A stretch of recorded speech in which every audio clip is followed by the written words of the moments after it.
The British government is coming under fire in the international community today for apparently funneling £20 million this year alone to Palestinian schools that teach jihad and encourage martyrdom. ILTV's Aaron Porras has the report. Aaron? Yeah, thanks, Natasha. Yeah, the international education watchdog Impact SE, or the Institute for Monitoring Peace and Cultural Tolerance in School Education, has just released a scathing report of Palestinian Authority schools. And again, I want to emphasize that this is not just a problem in Gaza under Hamas. This is the Palestinian Authority which approved this terror-praising curriculum for the 2017-2018 school year across all ages and literally all subjects. So what exactly did the report say? Well, according to the report, Impact SE concluded that, quote, "Unfortunately, the Palestinian Authority's new curriculum does not foster peacemaking. The only solution available to students is victory via resistance, jihad, radical Islamism, and the expectation for a coalition to emerge that will defeat Israel once and for all," end quote.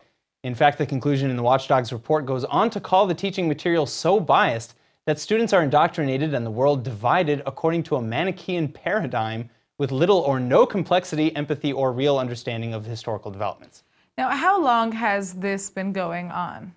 Well, prior to 2000, the Palestinian Authority used Jordanian textbooks and Gaza used Egypt. After the Oslo Accords were signed in 2000, the Palestinians began creating their own curriculum.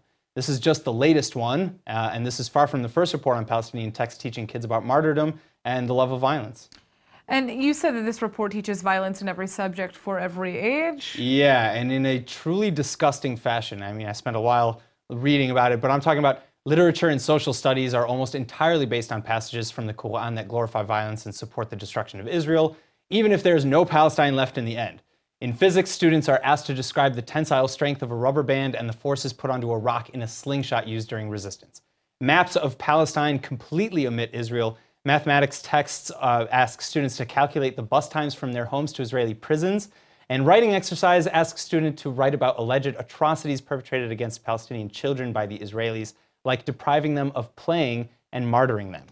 Now, how has the UK responded to this report? I mean, they're in effect, funding schools that many would say teach terror. Yeah, the UK has basically denied knowledge of it and doubled down from the aid perspective, saying, they abhor and reject any violence and terror, and that they're helping 25,000 kids get an education. But the problem is that no one is holding anyone accountable as to what that education actually entails.